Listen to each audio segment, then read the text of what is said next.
When a prince is arrested, the scandal is never just about him. It is about who survives. Prince Andrew's fall was supposed to be the end of a disgrace long whispered about Epstein, allegations, years of uncomfortable silence. But the moment the handcuffs clicked, something far more dangerous began to unfold behind palace walls. Because if one royal can be removed from the line of succession, who is next? Prince William stands at the centre of the storm, not as a grieving nephew, but as a future king forced to decide whether blood protects or the crown does. Across the Atlantic, Prince Harry watches closely, publicly silent, privately vindicated. His camp whispers that they saw this coming, that they left for a reason, that the institution is broken. But reform is a blade that cuts both ways. Sarah Ferguson scrambles in the shadows. Princess Beatrice teeters under the weight of her father's disgrace. And in Montecito, unease grows because a precedent aimed at Andrew may not stop with Andrew. This is not a family quarrel. It is a succession chess match. And in this game, survival does not belong to the loudest voice, but to the one who controls the rules. The morning the news broke, it did not arrive gently. It did not knock. It did not whisper its way through polite corridors of palace discretion.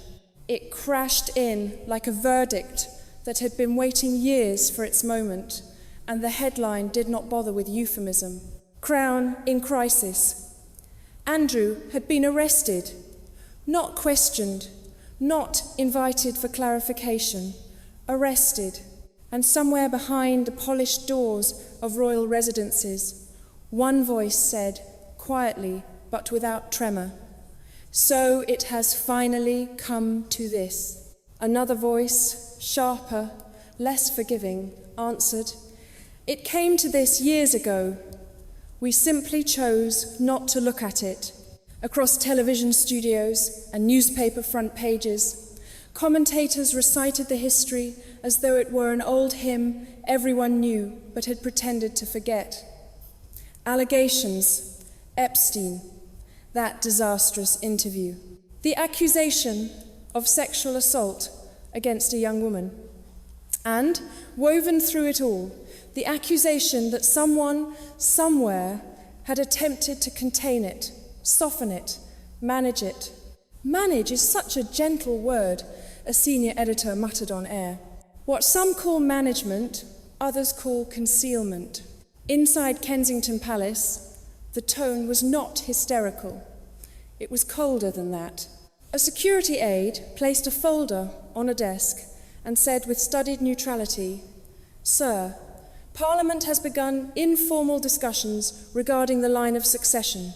William did not look up immediately. "Informal discussions have a habit of becoming formal realities," he replied.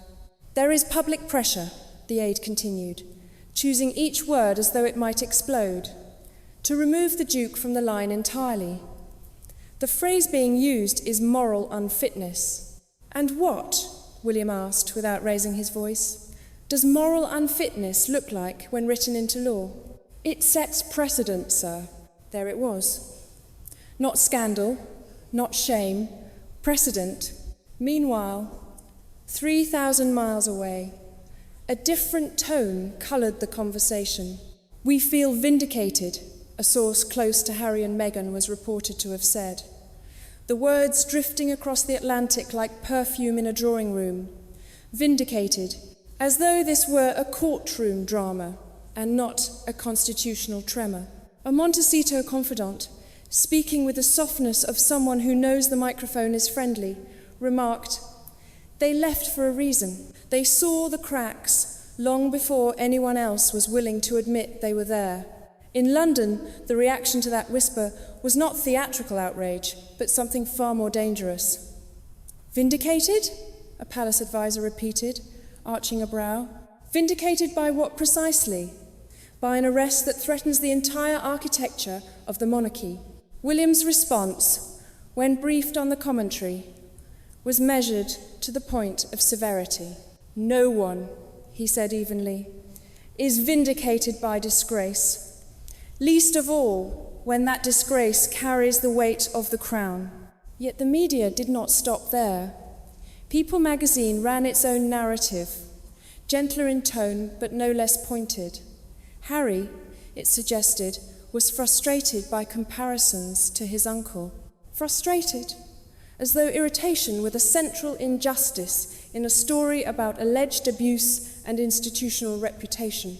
A communications strategist leaned forward during a closed meeting and said, "Sir, the comparison is politically combustible. If Andrew can be removed from the line on grounds of conduct, then the public will inevitably begin to ask whether distance from duty carries its own consequences."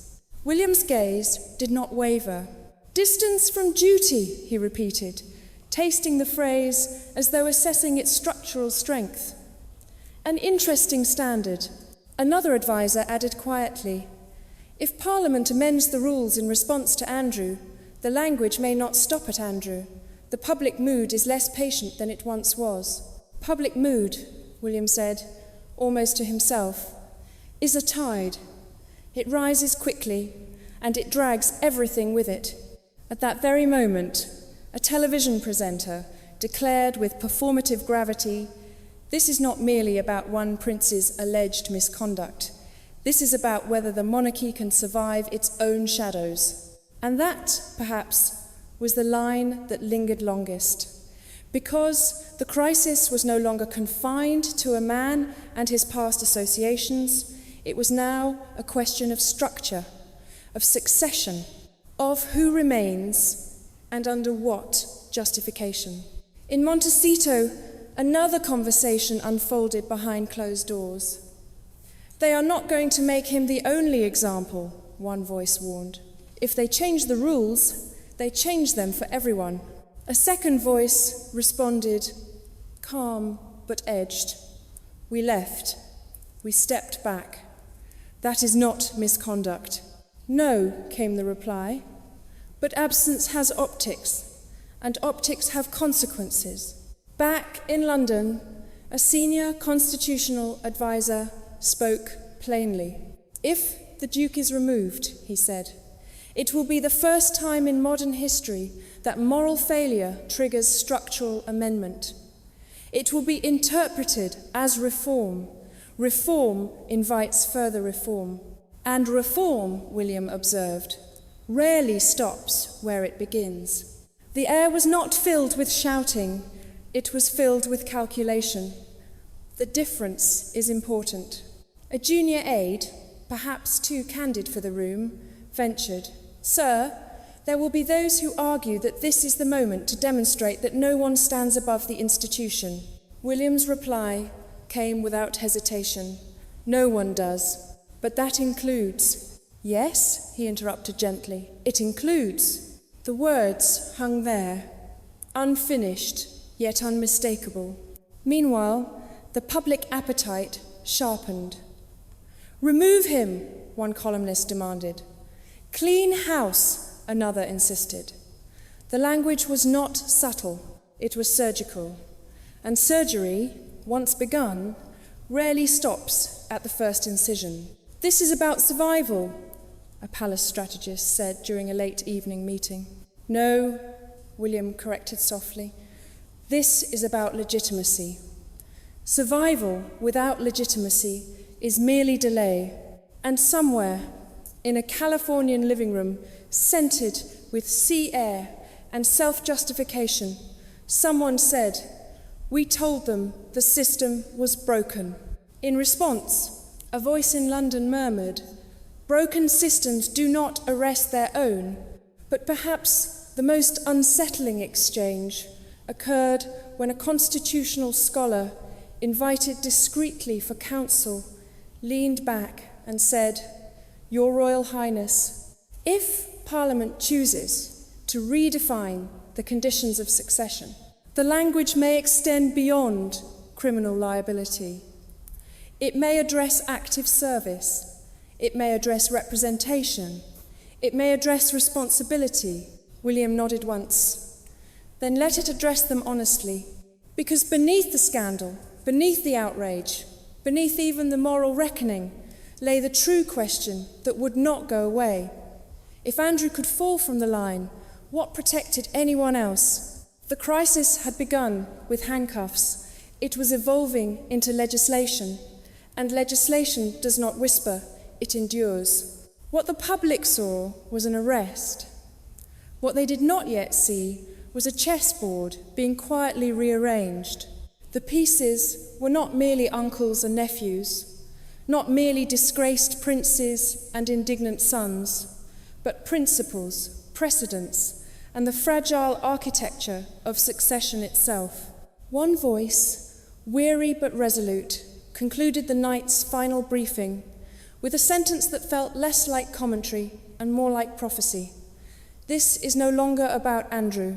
And in that simple acknowledgement, the real story began. The arrest had settled like frost over the institution. Cold, thin, deceptively quiet, and yet beneath that stillness, the ground was shifting. Because once Parliament begins to discuss precedent, the matter is no longer confined to police statements and legal counsel, but becomes something structural, something that seeps into ceremony, into symbolism, into every public appearance that follows. And that is why the invitation to the British Academy Film Awards, routine in other years, suddenly carried the weight of a constitutional footnote waiting to be written. A senior aide stood in the doorway 2 days after the emergency briefing and said carefully, "Sir, the BAFTA appearance is scheduled to proceed unless you instruct otherwise." William did not answer immediately. He understood that cancelling would be interpreted as retreat, and retreat at this moment would be interpreted as weakness. "If we do not attend," Catherine said quietly, "it will look as though we are hiding. And if we do attend," the aide countered, "every camera in the country will search your faces for guilt, anger, distance, loyalty." William looked up then. "They may search," he replied, "but they will not dictate what they find." And so they went. The red carpet was immaculate, the flashes relentless, the theatre filled with the careful choreography of film royalty and political curiosity. Andrew had been arrested. The public knew it. The journalists knew it. Every lens was not merely recording fashion, but decoding posture. As they stepped from the car, Catherine's composure was deliberate rather than decorative. She moved as someone aware that stillness can be louder than speech. A correspondent whispered into her microphone, "This is the first major public appearance since the Duke's arrest. The body language tonight may prove more telling than any official statement." Inside, a producer approached William with professional warmth and said, "Your Royal Highness, we are grateful you could join us in such circumstances." William inclined his head. "The circumstances," he replied evenly, "do not suspend responsibility." Later, during a brief exchange that would become headline material within minutes, a journalist asked lightly, "Have you managed to watch all the nominated films?" William allowed the faintest pause before answering, not theatrical, not indulgent, but exact. "I am not in a calm state," he said, his tone measured rather than dramatic. And there are moments when one must recognize that the mind is elsewhere. The sentence travelled faster than the applause that followed. A palace aide watching from the wings murmured, "That will be read as candour." Another responded under his breath, "It will also be read as distance." Catherine's role was quieter, but no less strategic. As they moved through the auditorium, she leaned slightly towards William and said, "Let them see that we are present." He replied without turning, "Presence is the only honest answer tonight." There was no attempt at the old refrain of "keep calm and carry on," no forced brightness, no studied indifference. A senior commentator later remarked on air, "This was not a family member dutifully smiling through discomfort. This was a future king signalling that he recognizes the gravity of the moment." Within palace corridors, the meaning was understood immediately. An advisor summarized it bluntly. He has chosen not to shield the institution with cheerfulness. He has chosen to acknowledge the fracture. And in doing so, another added, he makes clear that concealment is not the strategy.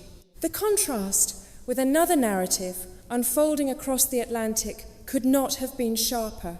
A Montecito source, quoted with familiar intimacy, observed, "They left in 2020 because the environment was untenable. This only reinforces what they experienced." A separate commentary revisited the Oprah interview from 2021, replaying the assertion that the system had been toxic, resistant to transparency. Someone pointed to a passage in Spare in which Andrew's continued security had been referenced and suggested that this, too, was evidence of imbalance. A communications consultant in London responded with dry restraint. It is convenient to revisit selected grievances once the central figure can no longer defend himself publicly. Another voice, sharper, added, "One does not become prophetic by speaking after the event. The escalation was subtle but undeniable.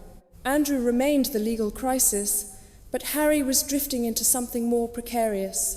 A political analyst put it plainly during a closed-door discussion. If the Duke's conduct justifies structural review, then the public may soon ask what constitutes active loyalty, active duty, active representation. Absence becomes visible when the standard shifts. An aide reported the observation to William later that evening. He listened without interruption. "So Andrew's actions ignite the legal question," the aide concluded carefully. "But the broader debate concerns participation." William's answer was characteristically restrained. "Participation is not a matter of sentiment," he said. "It is a matter of service." The BAFTA stage had provided more than an evening of cinema. It had become a tableau. Andrew's arrest had forced the institution into confrontation with its own accountability. William's public acknowledgement of unrest signalled that there would be no return to polite denial. Catherine's steadiness reinforced that this was not panic, but recalibration. Meanwhile, in California, the language remained that of vindication, of departure justified, of warnings ignored. But as one seasoned advisor observed in a tone almost conversational, vindication in the press does not amend constitutional text. And that was the difference beginning to harden into consequence. Andrew's predicament was legal and immediate. Harry's was positional and emerging. The arrest had lit the match. The appearance at BAFTA had confirmed that the fire would not be smothered with charm. It would be examined, acknowledged, and perhaps, if necessary, allowed to redraw the boundaries of who stands within the crown and who stands beyond it. The BAFTA appearance did what it was meant to do. It steadied the surface while quietly unsettling the depth. And yet, as one seasoned political editor remarked the following morning, symbolism does not end a crisis. It merely redirects the spotlight. And that spotlight, relentless and opportunistic, now began to split itself into two very different arenas. Because when legality meets perception, it is perception that travels faster. And if Andrew's arrest ignited the constitutional debate, it simultaneously triggered something far more primitive and far more powerful, the contest of images. A palace media analyst entered the briefing room with a tablet in hand and said, not without a trace of irony, "Sir, we are now in the theatre of optics, and unlike Parliament, the audience here does not wait for amendments. It reacts." William glanced at the screen. "Then let us see what they are reacting to." The first image was almost cinematic in its simplicity.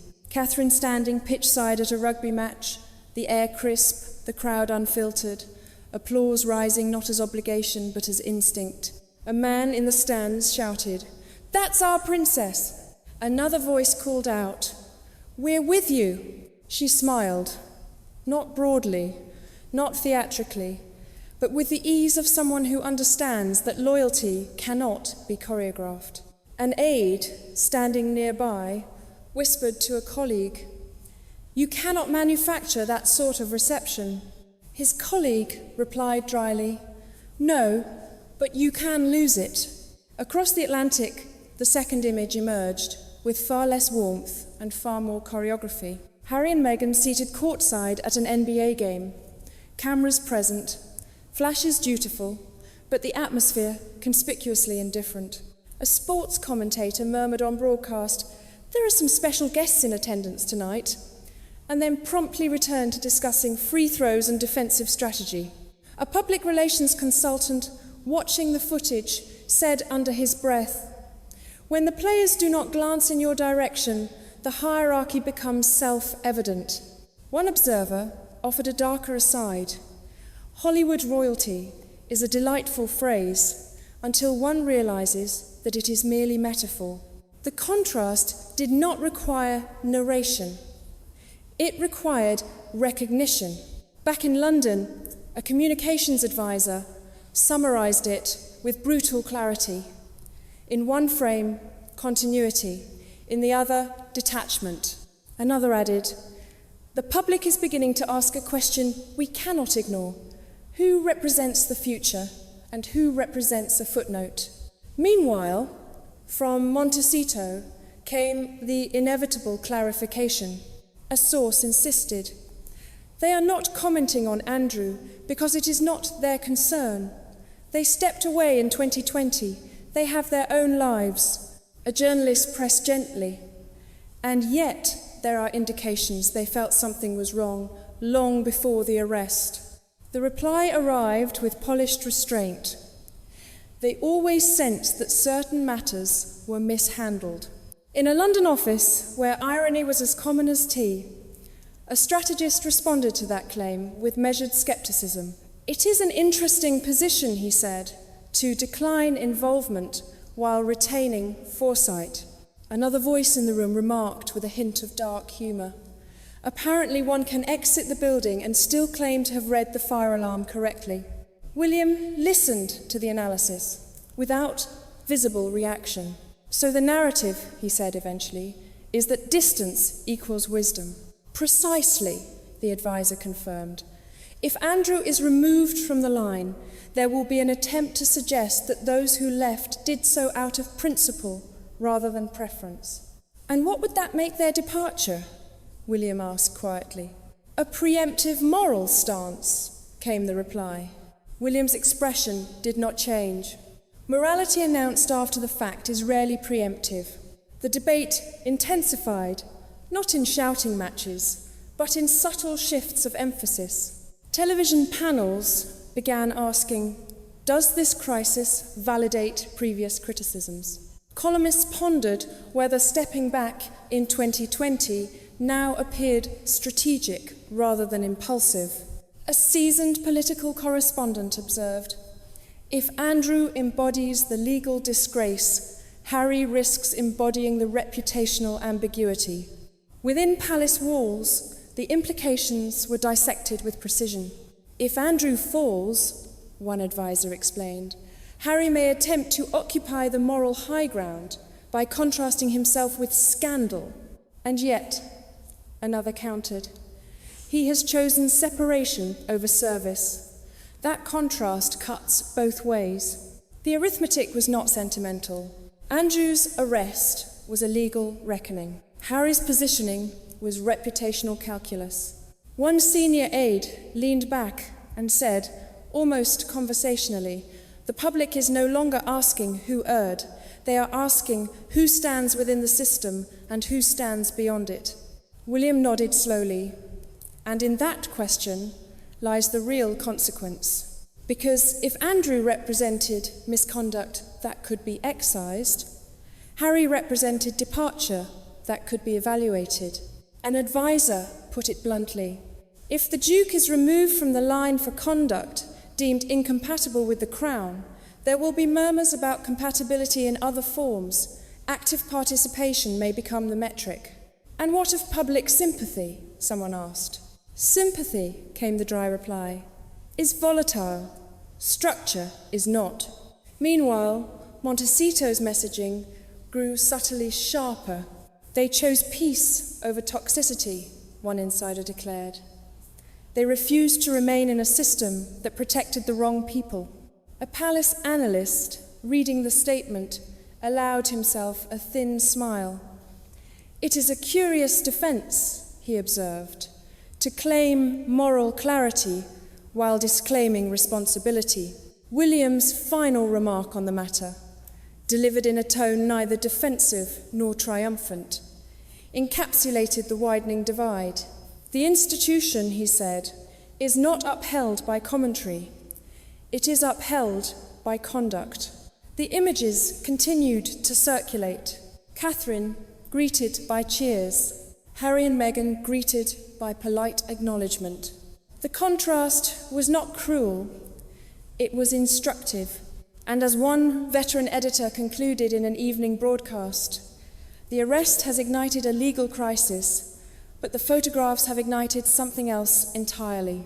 They have forced the public to consider who embodies continuity and who embodies critique.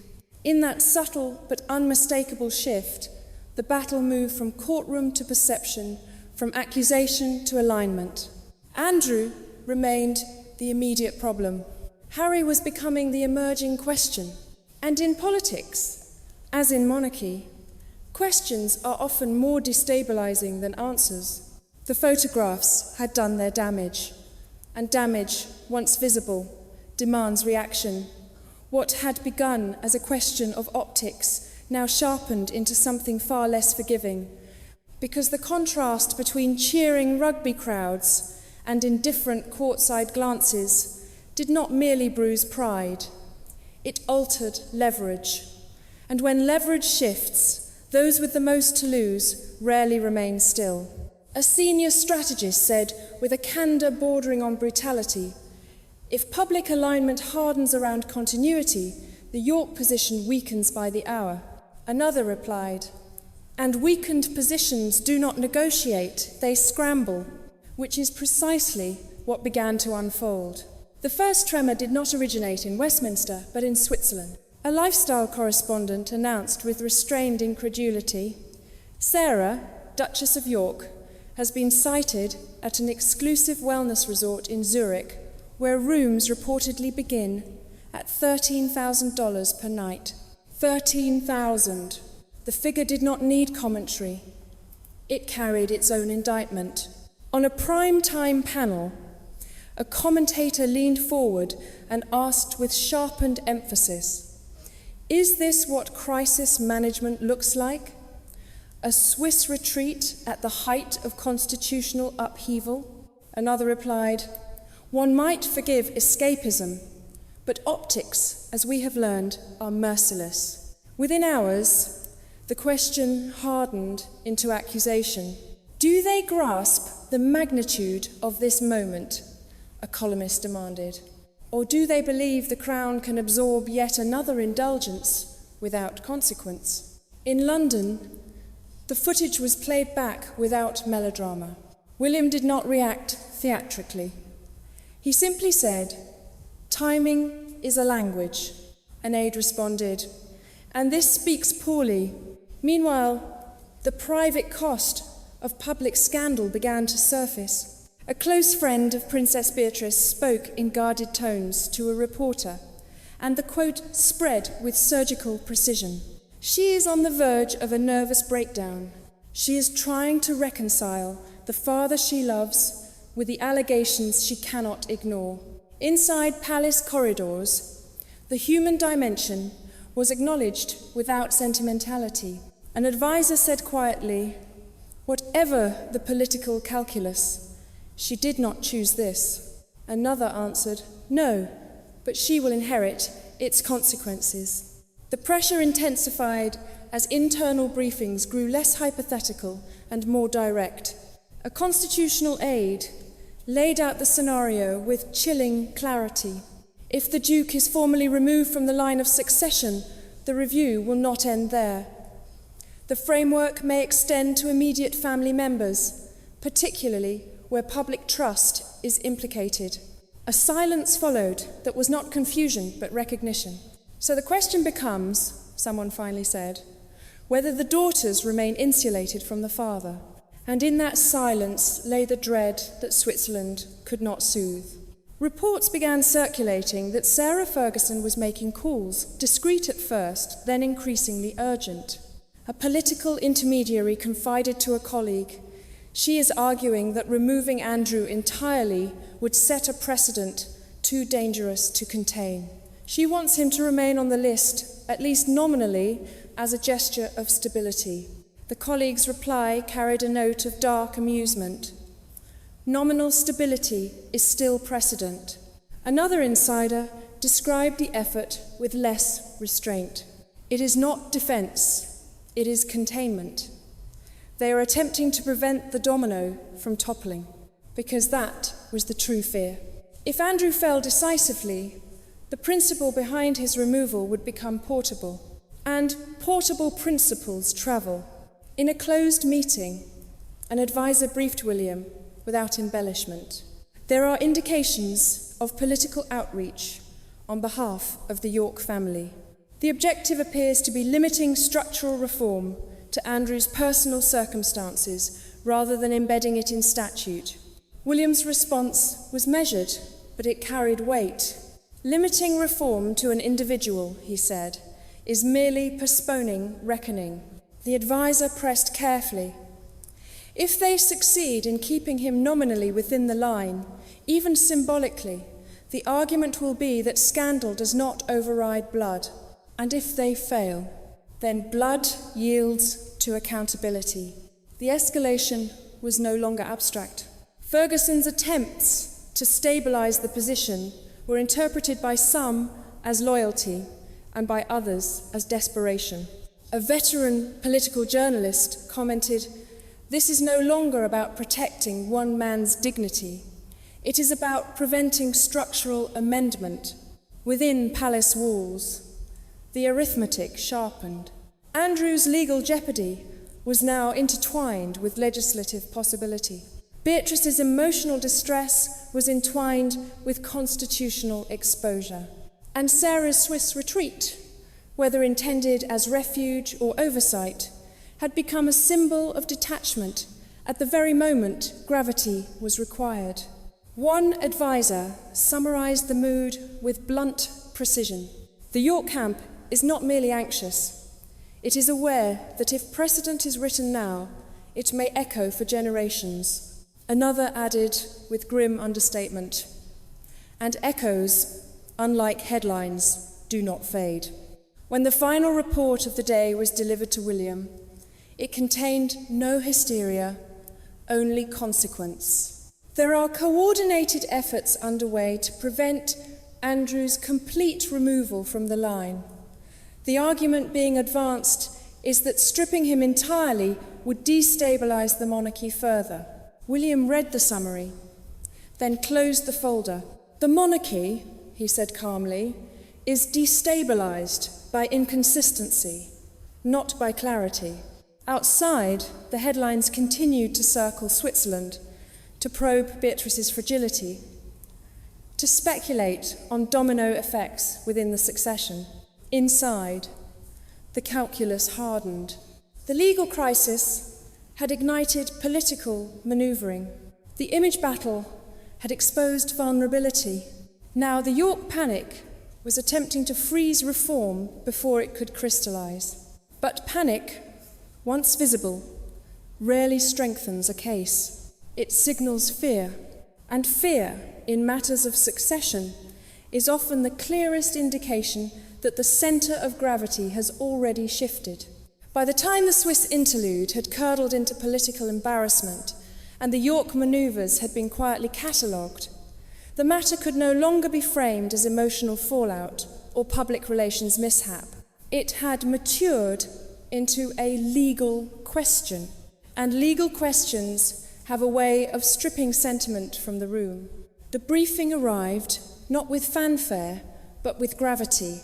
A constitutional advisor placed a document on the table and said, This is the draft language currently being circulated for consideration.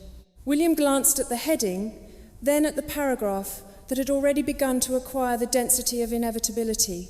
It proposes, the advisor continued, choosing his tone carefully, that any member of the royal family who has not undertaken official duties for a period of 5 consecutive years may be subject to review regarding their position in the line of succession. The words were clinical. The implications were not. Another aide clarified. The stated rationale is to ensure that those within the line reflect active service and public accountability. William did not immediately respond. He read the clause again. Slower this time. 5 years, he said quietly. A neat number. It is being presented as a standard, the advisor replied, rather than a punishment. Standards, William observed, become punishments when applied selectively. The direct consequence was obvious to everyone in the room. If enacted, the advisor stated plainly, the Duke of York would fall within the scope of review. There was no euphemism now, and, he added after a brief pause, so would the Duke of Sussex. The air did not shift dramatically, it tightened. One senior strategist spoke with deliberate candour. Andrew's removal could be justified on grounds of reputational damage. Harry's case would be framed around absence from duty. Another voice interjected, the public will not distinguish between the two with the subtlety we might prefer. William leaned back, his expression unreadable. So the argument, he said, is that the line of succession should reflect participation, not merely birth. That is how it is being sold, the advisor confirmed. As modernisation. And what, William asked evenly, is the alternative? The reply came without ornament. If the palace resists reform, it risks appearing protective of misconduct and indifferent to public sentiment. In other words, the choice was not between comfort and discomfort. It was between consequence and erosion. Another aide, perhaps less practiced in discretion, spoke more bluntly than intended. If you support this, Your Royal Highness, Andrew is finished within the constitutional structure. And if I do not, then the perception may be that blood outweighs accountability. The calculus extended beyond Andrew. A legal consultant summarised the dilemma with almost academic detachment. The moment the principle is codified, it ceases to be personal. It becomes structural. That structure would then apply to anyone who has stepped away from official service since 2020. The year did not need elaboration.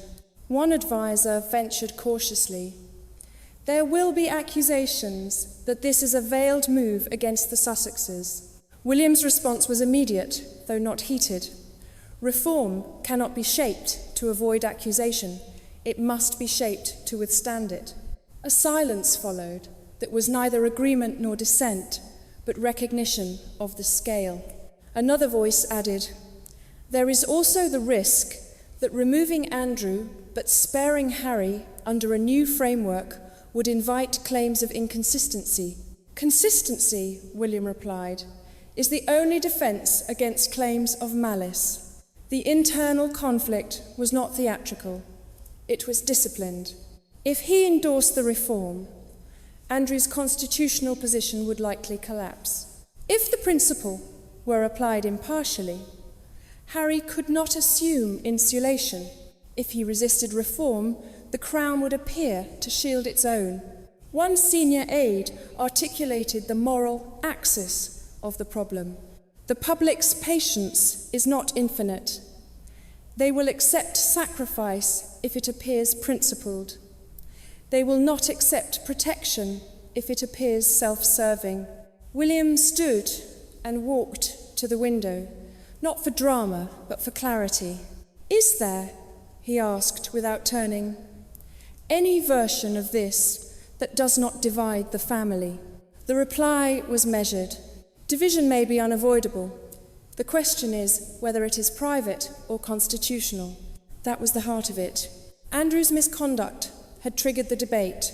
Harry's absence had complicated it. Public trust hovered in the balance. One advisor, perhaps attempting levity but achieving only truth, remarked, "In chess, one sometimes sacrifices a piece to protect the king." William allowed the faintest, almost imperceptible smile. "The crown," he said softly, "is not a piece."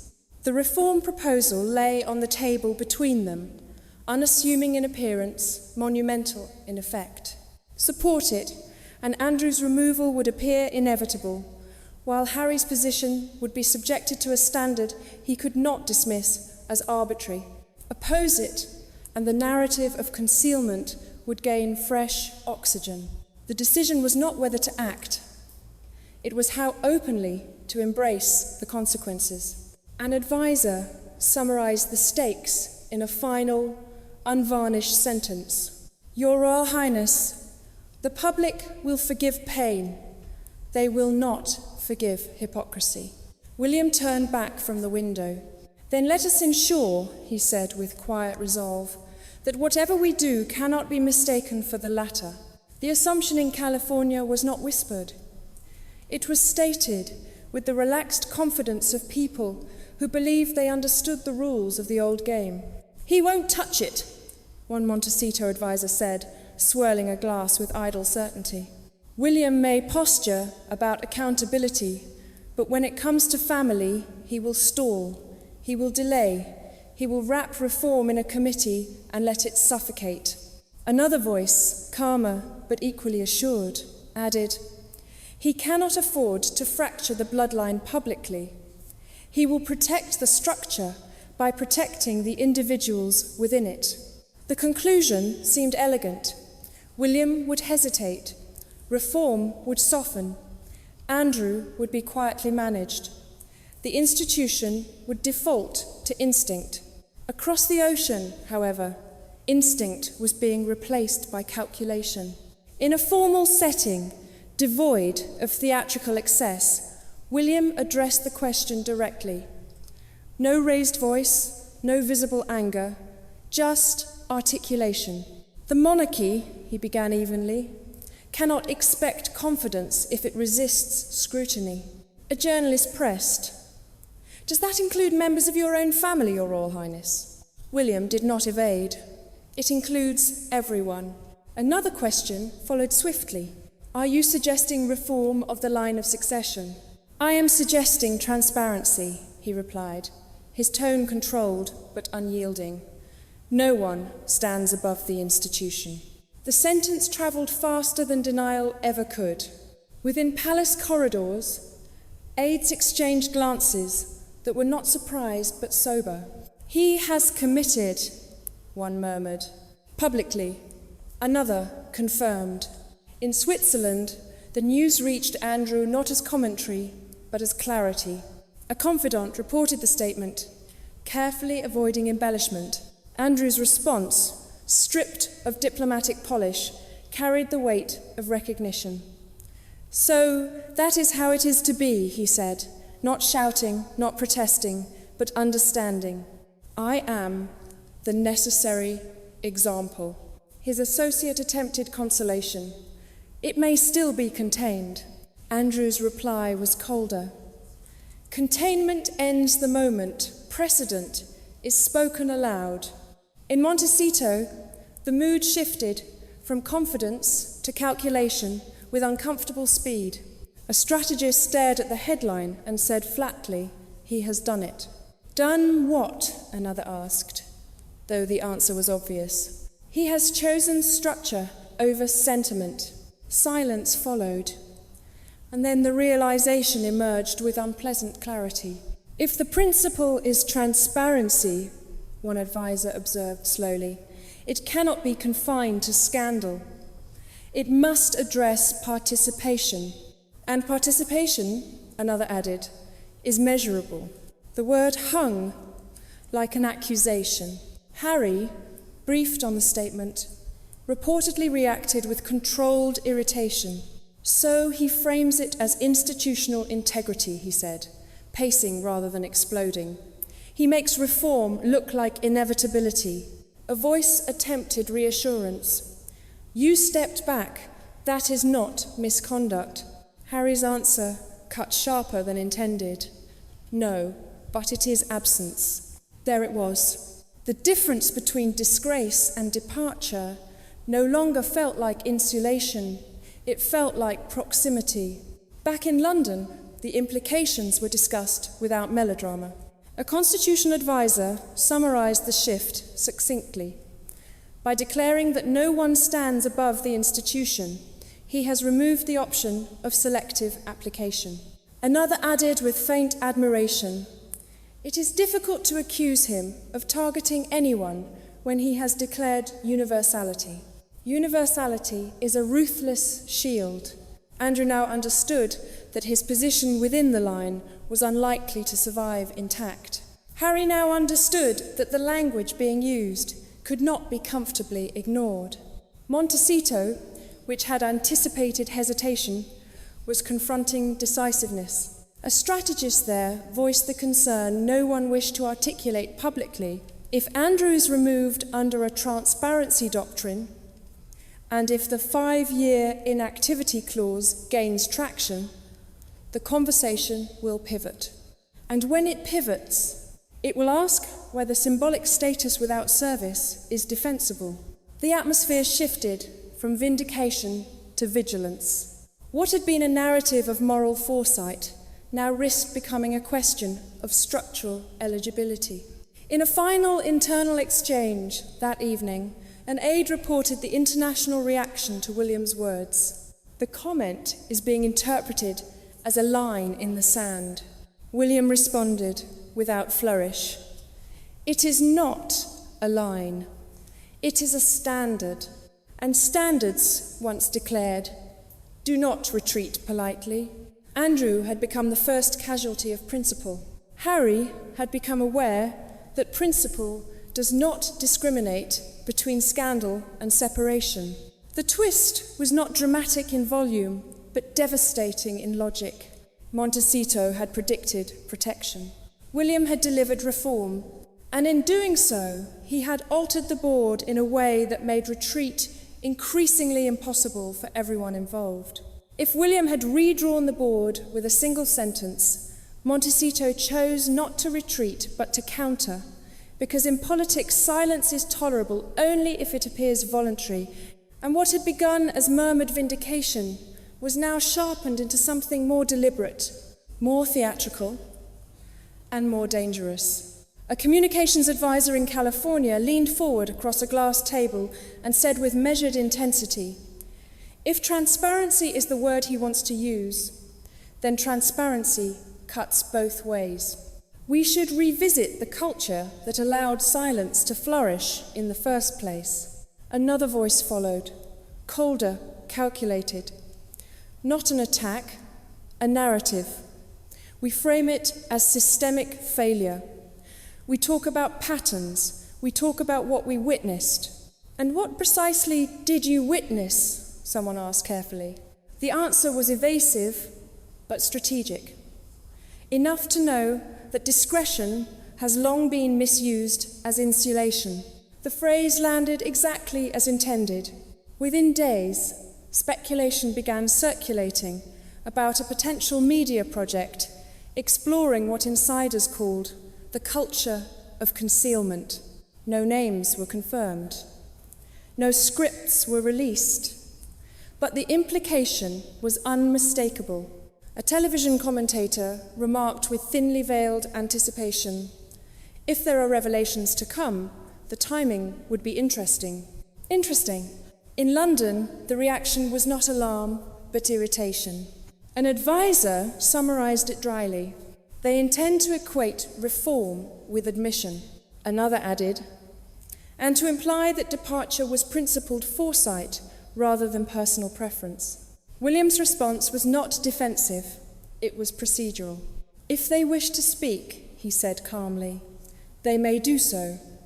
We will answer with structure." Meanwhile, the York camp, rattled by the inevitability of reform, explored a softer tactic.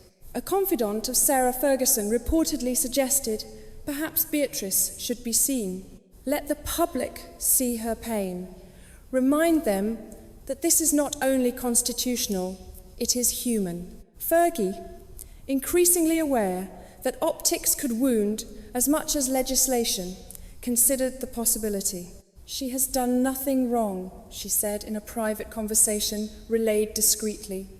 She should not bear the full weight of this storm.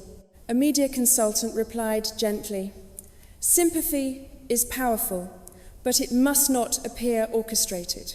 The implication hung in the air. Public grief can soften outrage, but calculated grief can harden it. As Montecito hinted at exposés and Yorke flirted with emotional appeal, William chose a third path. Not commentary, not rebuttal, not sentiment, procedure. In a formal announcement that carried none of the melodrama anticipated by his critics, he confirmed the establishment of an independent committee tasked with reviewing the standards of royal representation. A journalist pressed during a briefing, "Is this related to recent events involving members of your family?" William's answer was composed, almost understated. "This review concerns the principles of representation. It does not concern individuals." "But surely," another reporter insisted, "it is impossible to ignore the context." "The context," he replied evenly, "is precisely why clarity is required. The mandate of the committee was explicit in tone, if not in target. It would assess the criteria by which members of the royal family represent the institution publicly. It would examine expectations of duty, engagement, and accountability. It would not mention Andrew. It would not mention Harry. But everyone understood the architecture being assembled. An advisor later described the strategy with understated admiration. "He has made it impossible to accuse him of singling anyone out. The standard will apply universally." In Montecito, the mood darkened. A strategist read the announcement and said with tightened jaw, "He is reframing the debate."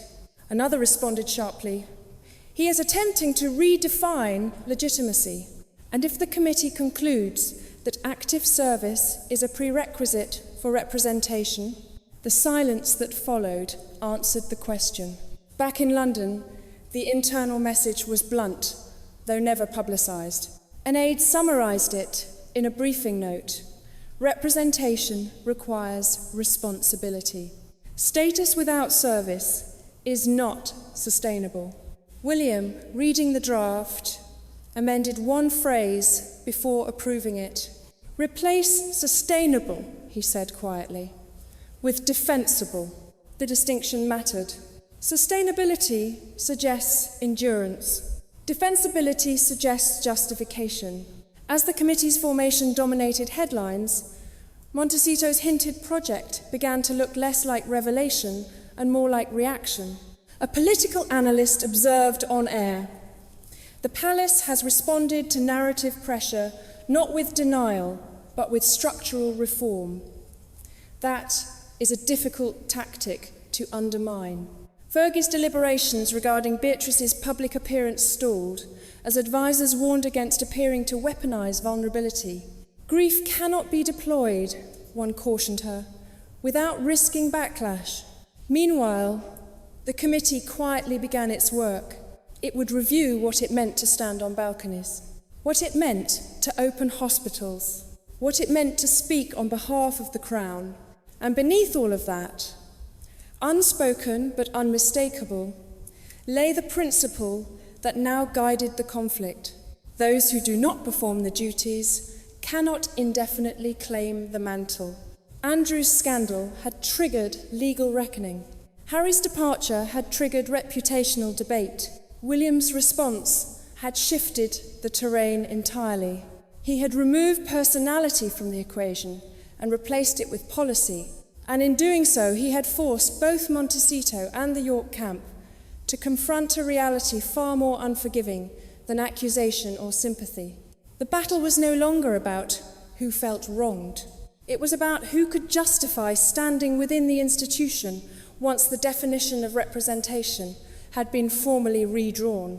By the time the committee had finished its deliberations and the language of reform had hardened into something Parliament could no longer ignore, the atmosphere in Westminster shifted from speculation to decision, and when decision comes in Britain, it rarely arrives with fireworks. It arrives with procedure, which is infinitely more permanent.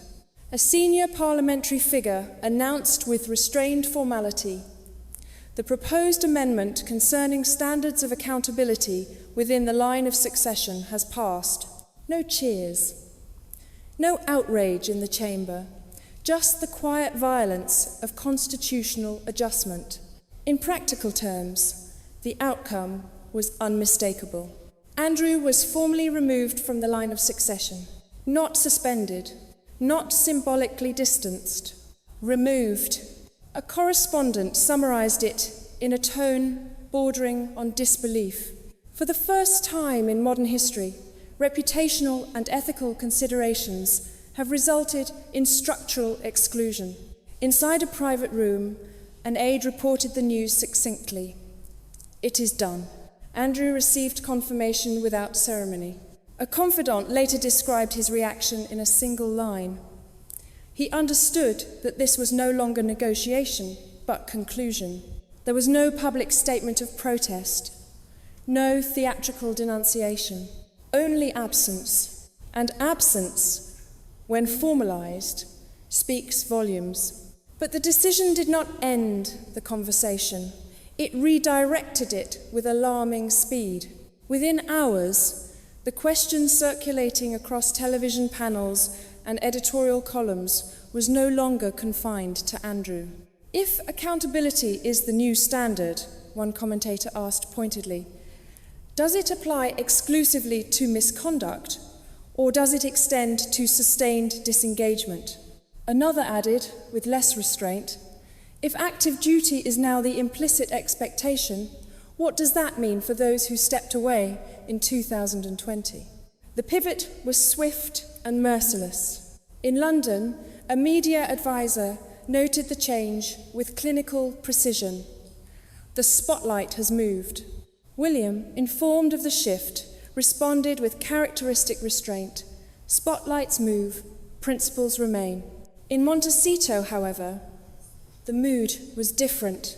The familiar undercurrent of controlled leaks and suggestive commentary fell abruptly silent. No insider declared vindication. No source whispered that they had foreseen this outcome. The silence was not strategic triumph. It was recalibration. A communications consultant reportedly advised caution. This is not the moment to appear celebratory. The ground is unstable. Another voice, less composed, asked bluntly, "Are we exposed?" The answer, though never spoken publicly, lingered. Exposure does not always mean removal. Sometimes it means scrutiny. Back in London, journalists sought reaction from William. "Do you feel this decision strengthens the monarchy?" one asked. William did not indulge the premise. "This is not about strength," he replied evenly. "It is about clarity." "Do you have any comment regarding the Duke of Sussex's position?" Another pressed. "I do not discuss individuals," he answered, neither defensive nor triumphant. The standards speak for themselves. The refusal to personalize the moment proved more powerful than any condemnation. There was no victory lap, no pointed remark, no subtle dig across the Atlantic. A senior advisor later reflected privately. By declining to frame this as triumph, he denied anyone the opportunity to claim persecution. The architecture of reform now stood intact. Andrew was no longer within the constitutional structure of succession. The principle of accountability had been codified, and with that codification came an uncomfortable inevitability. A political analyst summarized it bluntly on evening television. The logic that removed Andrew is structural. It cannot be selectively ignored.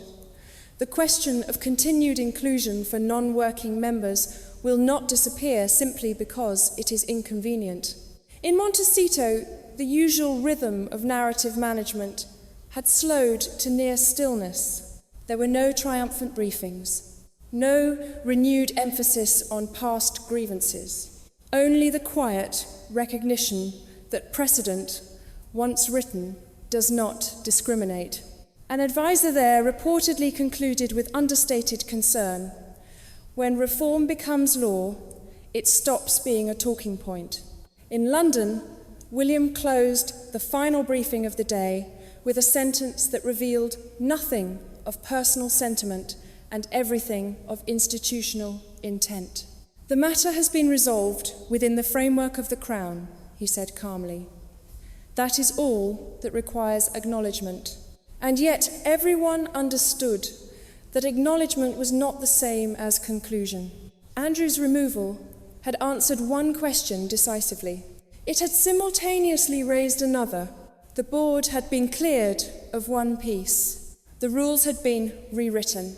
And the silence from across the Atlantic suggested that, for the first time since the arrest, the implications were no longer abstract. By the time the dust settled, it did not settle softly.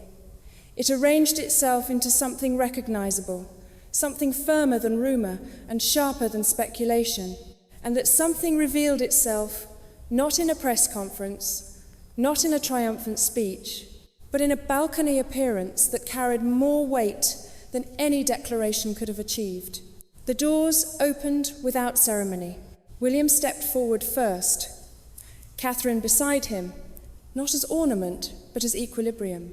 Below them, the crowd did not erupt in hysteria.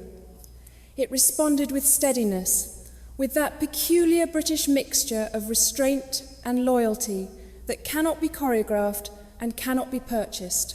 A voice from below called out, "We stand with you." Another followed, "Keep it strong." William inclined his head slightly, not theatrically grateful, not visibly relieved, simply present. Catherine's composure mirrored her expression calm, in a way that suggested not ignorance of what had transpired, but acceptance of what had been decided. An advisor watching from inside remarked quietly, "This is not celebration, it is consolidation." And consolidation, once visible, signals finality. Andrew was no longer part of the constitutional structure, not symbolically diminished, not temporarily distanced, removed. A senior constitutional expert summarized the reality in an evening interview. The Duke of York has ceased to be a functional component of the succession framework. The matter is closed in structural terms. Closed. The word carried the weight of history. In private, Andrew's circle had grown noticeably quieter. A former ally admitted with sober clarity, he understands that there is no path back within the institutional hierarchy. There were no grand gestures, no defiant proclamations, only absence, formalized and irreversible. Fergie, once animated by urgency, found her political avenues narrowing. A contact in Westminster reportedly conveyed the blunt truth. There is no appetite for symbolic compromise. The reform has been codified. Her influence, never officially acknowledged, yet always implied, dissipated under the clarity of statute. A political commentator observed with dry understatement, "Advocacy without leverage is merely nostalgia." Beatrice, meanwhile, chose the only position available that did not risk further scrutiny. Silence. A friend confided discreetly, "She will not contest what has been decided. She will not amplify what cannot be undone." In that silence lay something heavier than rhetoric, acceptance. And then there was Harry, still within the line, still constitutionally intact, but no longer insulated by ambiguity. A seasoned analyst articulated the tension succinctly. The precedent established in removing Andrew is not confined to misconduct alone. It embeds accountability as a measurable standard. Another added, and measurable standards can be activated. Activated. The word lingered like a quiet warning. In Montecito, the silence that had followed Andrew's removal persisted. No renewed claims of vindication. No triumphant assertion that departure had proven wise. A communications advisor reportedly cautioned restraint. We remain within the framework, but the framework has changed. William, when asked privately whether the matter now felt resolved, did not indulge in self-congratulation. Resolution, he said calmly, is not triumph, it is alignment. An aide pressed gently. Alignment with what, sir? With principle, he replied. Without principle, there is no crown. The new order was not loud. It did not announce itself with fireworks or spectacle. It simply existed. Andrew's crisis had begun as scandal. It had evolved into reform. Reform had crystallized into boundary, and that boundary now defined who stood securely within the institution and who stood conditionally adjacent to it. A political observer concluded in a final broadcast, the monarchy has not emerged unscathed, but it has emerged restructured. The question is no longer whether accountability applies. It is how consistently it will be enforced. From the balcony, William and Catherine remained steady, not as victors over rivals, but as custodians of a recalibrated system. The crowd's support was not explosive. It was durable. Andrew had become the sacrifice that enabled codification. Fergie had lost her leverage in the quiet arithmetic of law. Beatrice had retreated into discretion. Harry remained listed, but under a doctrine that no longer permitted comfortable distance from duty. And that was the final, unspoken truth of the new order. The crisis that threatened to fracture the crown had instead forged a sharper definition of it. The reform that seemed reactive had become structural, and the structure now stood as both shield and measure. In monarchy, survival is never merely about endurance. It is about defining the terms under which endurance remains legitimate.